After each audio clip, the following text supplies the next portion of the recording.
Well, a big welcome, everybody. And here's a face with a green wall that you might recognize. A friend of mine and some of our church family, David Fellingham. Some of you will know him from the New Frontiers family of churches that Salt and Light have walked very closely with over probably 4 decades, David, I think. David's also been... Yes. Oh. Yeah, he's been a worship leader.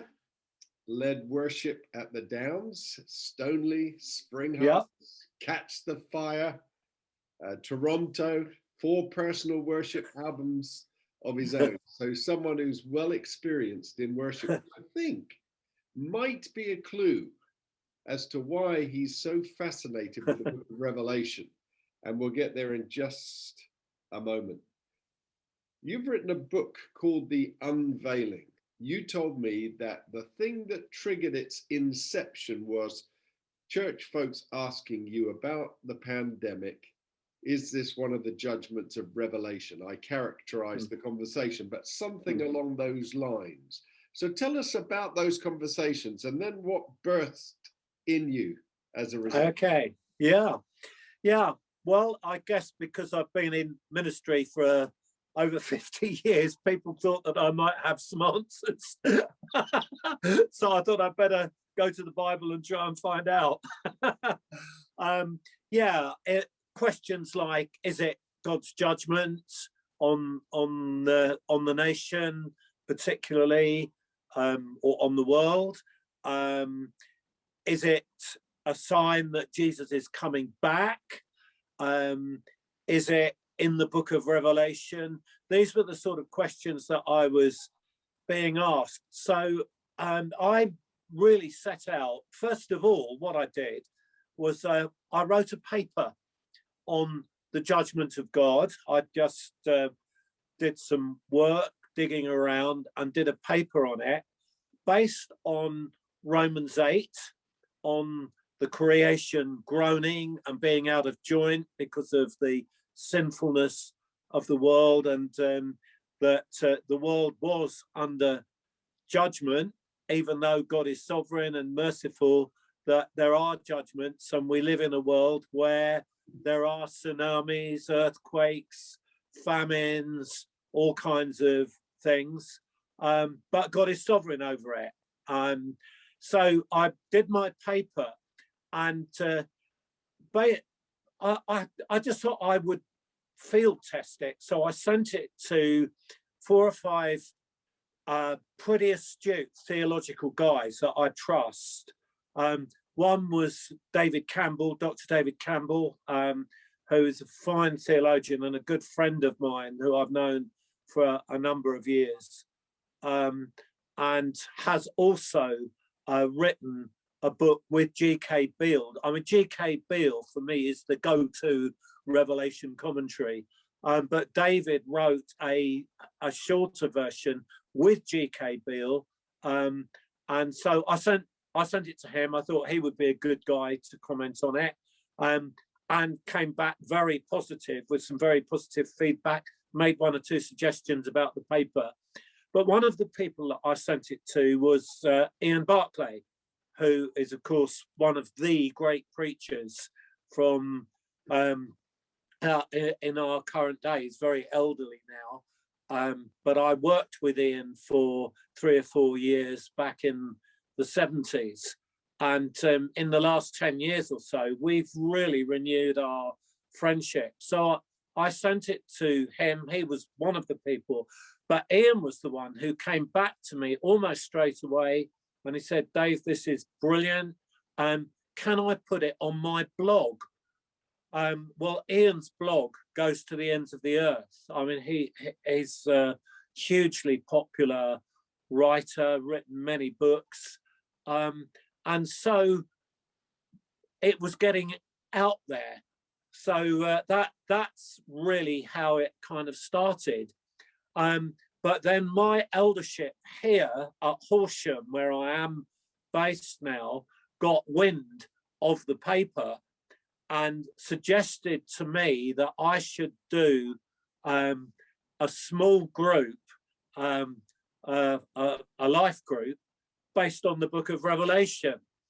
So I agreed to do that, expecting that there would be a sign up of about 10 or a dozen people.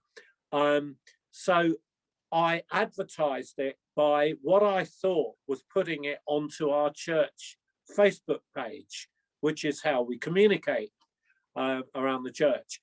But I made the mistake of putting it on my own Facebook page. I didn't realize I'd done it. I thought I was putting it on the church Facebook page, but not being the most brilliant with the technology, it went on my own Facebook page. Well, I've got friends all over the world, and to my amazement, I had people signing up for my Zoom small group from Spain, France, Canada, America. I had 70 on my Zoom home group, which was meant for our own church. It was quite interesting, actually, because when I was in the first 4 or 5 chapters of Revelation, that's how I taught. I'd teach for about 40 minutes and then we'd have a discussion. I was pretty much in my comfort zone. I'd preached on those chapters of Revelation, written several songs from those chapters of Revelation as well. I was in my comfort zone and was just teaching in the way that I do. But by the time I was getting into Revelation 6 and 7 and then working out who were the 4 horsemen of the apocalypse and what about these bowls of wrath and the trumpets, what are they all about? And not to mention 10 horned beasts and all of that, that I realized that I had to do some very, very serious study. So what I began to do was actually script my talks. And by the time I'd done 5 or 6 scripted, I realized I'd got a few thousand words there. So I was thinking, maybe there's a book here. So that's how it developed. And by the time I'd got to about 30,000 words or so, I got in touch with a guy I know who's a publisher, Malcolm Down. It's called The Unveiling. And it's very interesting because the word apocalypse, we usually associate, and I guess Hollywood movies have kind of fed this idea. The word apocalypse is usually associated with kind of terrible, cataclysmic, disastrous events. But the Greek word apocalypsis doesn't actually mean that. It's an unveiling, it's an unfolding, it's a revelation. And so the book of Revelation, for me, is not just about the end times, but it's an unfolding of history. And it's seeing God's sovereignty and God's plan working really through the whole of history, but in particular from the resurrection and ascension right up to the second coming of Jesus. Get this book, folks. We'll put it up on screen just now. You can go straight to Amazon. The book is called The Unveiling. The author is David Fellingham, 2 L's, and Amazon has that book. Now, David, you said you were stirred to write these things, or presumably begin to write that paper with the questions people asked you relating COVID to the book of Revelation. Give us 1 or 2 of the key things that God has unveiled then to you as you've written it. Well, I think the biggest thing is that God is sovereign over this world, that God knows the end from the beginning, that he has a plan, that he's not fazed by this. And I think for me, although I've always believed that, I think it's written it deeper into my own heart, a reassurance that God has these things in hand. And if I can communicate that to people and help anxiety to be lifted, not in a superficial way or a way that is a bit gung-ho, so God's in control, so everything's all right. The fact of the matter is that everything isn't all right, but that behind it all, that there is a sovereign God who, out of his love and mercy, will bring everything together in the end. And I think that, for me, is a big thing. I think the second thing that comes out of the book of Revelation for me is that it has a high view of the church. And I have a great expectation that Jesus is coming back for a beautiful bride. And although in the 7 churches, the descriptions of the 7 churches, there are some pretty horrendous things that are going on, as well as some good things, bit of a mixture, really. For me, the book of Revelation speaks of a sanctifying process that God will work within his church. Not that the church will ever be perfect in, before Jesus comes again, but it will be a lot better than it is now, and that it will be, that Jesus is coming back for a glorious bride, not a weak, cowering, beaten up old hag in the corner, but a glorious, beautiful bride. When you say a high view of church, bearing in mind we've got all kinds of listeners from all over the world, you don't mean a high church in the Anglican sense of that, or the Catholic sense of that, traditional high church. You're talking about something else. What do you mean when you say a high view of church? It's saying that well, there's a verse in Ephesians where it says that through the church, the manifold wisdom of God will be made known to the principalities and powers. Now, I'm not talking about a denomination or a particular group. I'm talking about born again believers having a sense of being together, and whatever particular denomination or tribe, whatever word we want to use, that providing there is a basic belief in what the gospel actually is, even with our differences, that there will be a sense of we're all pulling together. Jesus prayed that the church would be unified, that they would be one. And I think it's for me, having been around for so many years, I am more excited about that possibility now than I've ever been. The fact that, for instance, whatever background you've come from, we're all singing the same worship songs. I mean, it's marvelous, really, that there is such a cross fertilization between groupings through worship. It's been a massive, massive key to that. And when we're all worshiping together, thousands of people in these big conferences, big church day out, spring harvest, whatever it is, there is something, there's a dynamic of the spirit where it doesn't matter that you're an Anglican and that I'm so-called house church or whatever. Those things don't matter when we're before the throne.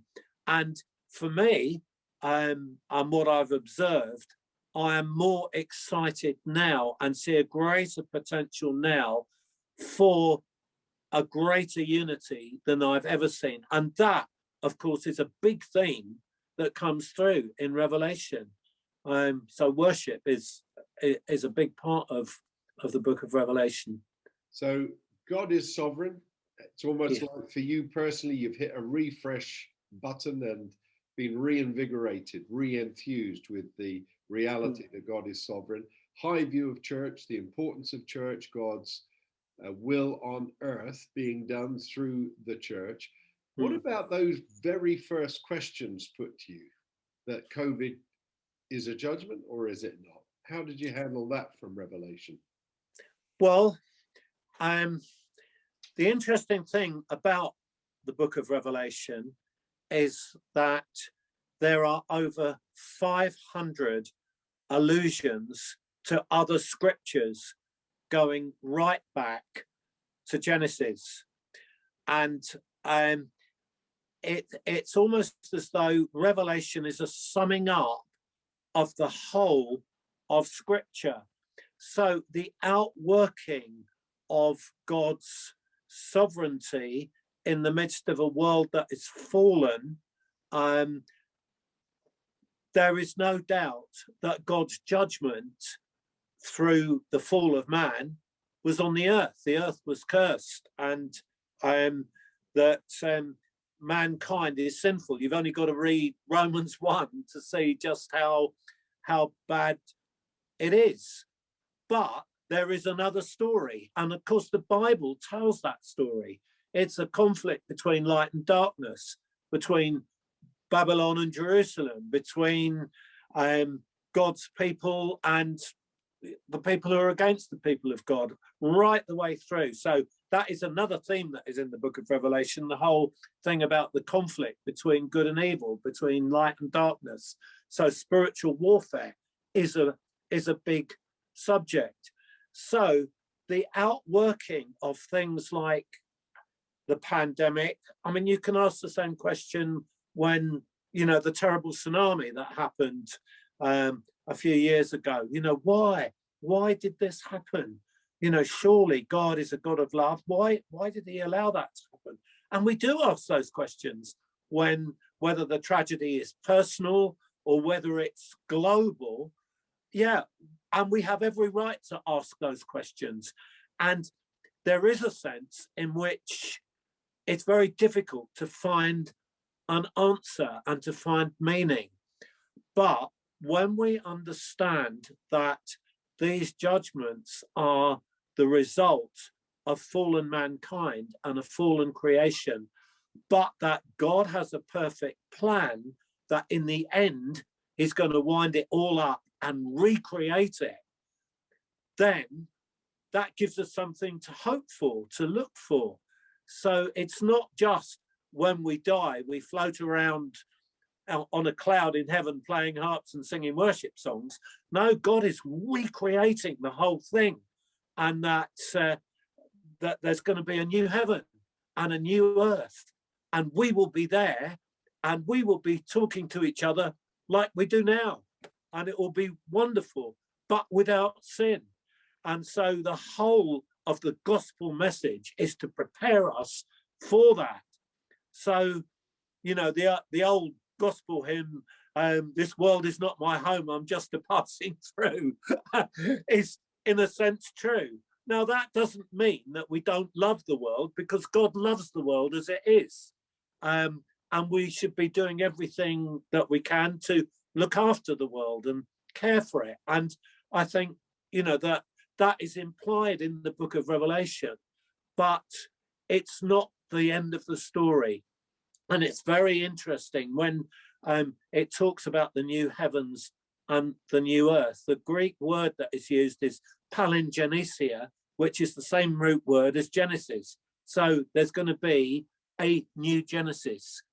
So they're the things that really excite me, but also help me to understand when we get a pandemic or an earthquake or a tsunami or sickness and all these other things that happen, that we can feel, well, where is God in this?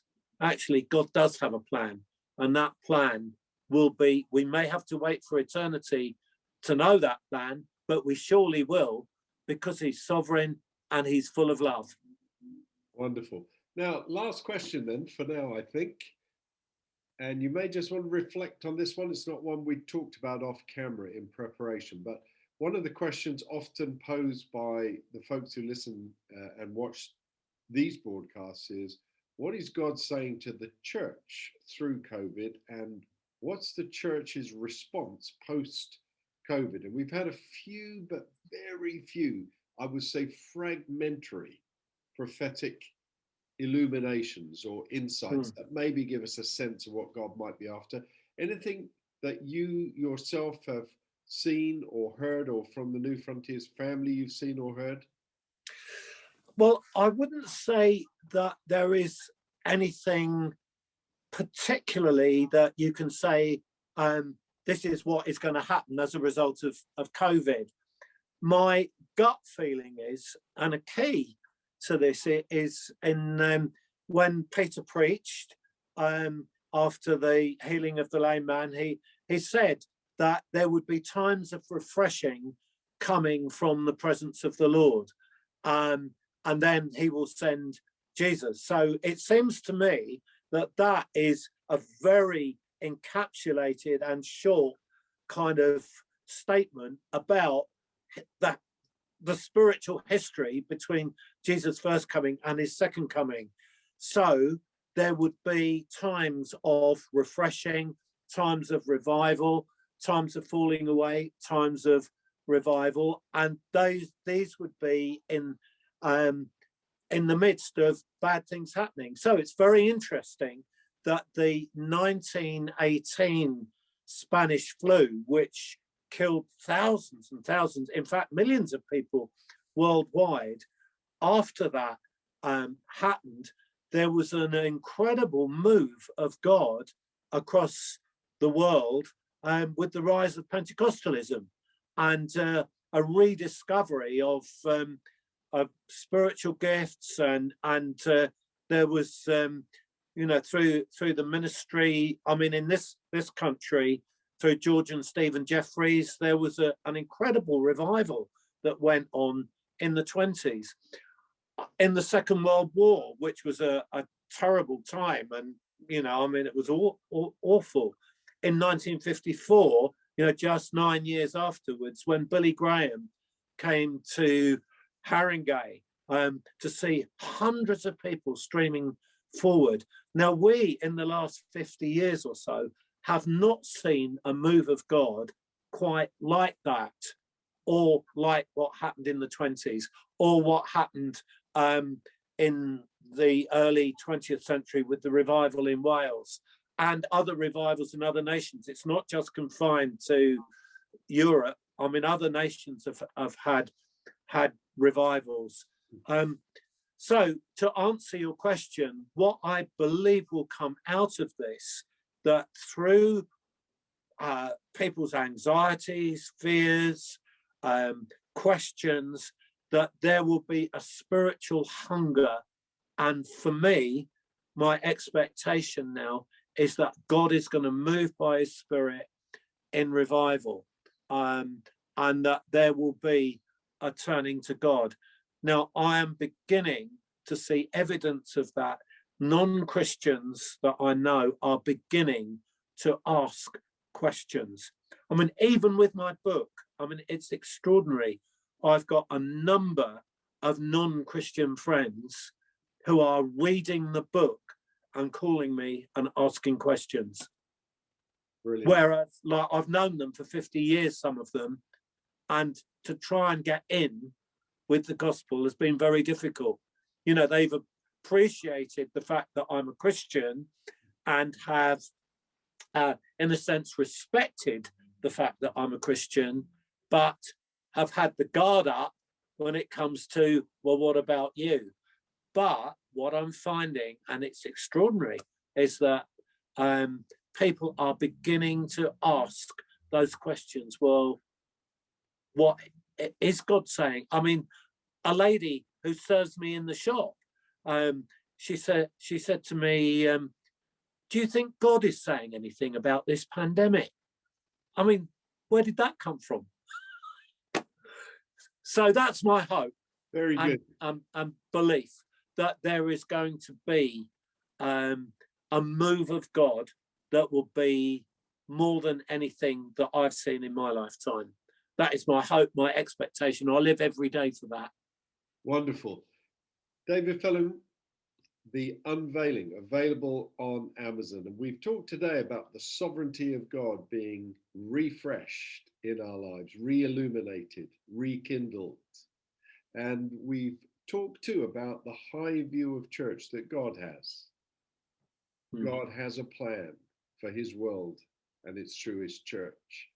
And we've talked about the concept of is the COVID a particular judgment from God? And we've explored the notion that actually in a fallen world, in a fallen creation, which itself is groaning, these things are inevitable and not necessarily a specific judgment from God in a particular moment of time, but causing us to cry out, well, not just why, but what for then? What can I do? And we've been encouraged to think about reaching out as God might indeed turn these moments into times of refreshing. And while we think about that, let me remind you, you're watching this on YouTube. Facebook is another whole country where you don't need a visa, you don't need a passport, it doesn't cost you anything to fly and visit, but it's a place where you can invite friends, send them links to particular things you've watched, a worship song that's made a difference to you. And you'd be amazed, as David's just shared, how open your friends and neighbors are using the medium of Zoom, of Facebook, of YouTube. Wonderful stuff. David Fellingham, thank you so much. Great to see you again. And great to see you too. Yeah, brilliant. Well, folks, that was a great interview, wasn't it? Little tip for you. I'll put it up on screen now. There is a YouTube video. And if you know Dave Fellingham or Lou Fellingham, his daughter-in-law, who's a worship leader too, you'll know that this family oozes worship. He couldn't even remember, by the way, on camera how many albums he'd done, probably scores. So Dave Fellingham, book launch The Unveiling. Just Google it. It's on YouTube. Dave Fellingham, book launch The Unveiling. Several of his earlier worship songs from the book of Revelation have been reset, rearranged by his sons, Nathan and Luke. David Devenish is on that, Jeremy Simpkin, David Campbell, and John Hosier. Some of you will know those names, and it's a good thing to watch. Dave Fellingham, book launch The Unveiling on YouTube. Take care. See you next time.